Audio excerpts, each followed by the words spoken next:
Kejadian apes menimpa seorang wanita saat berdoa di malam Natal. Dalam video itu terekam wanita yang sedang melakukan malam kudus bersama keluarganya di gereja.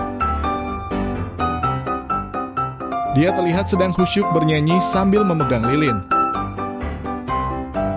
Saat sedang pose tersenyum di kamera, terlihat api yang berasal dari lilin itu merambat ke rambut wanita tersebut.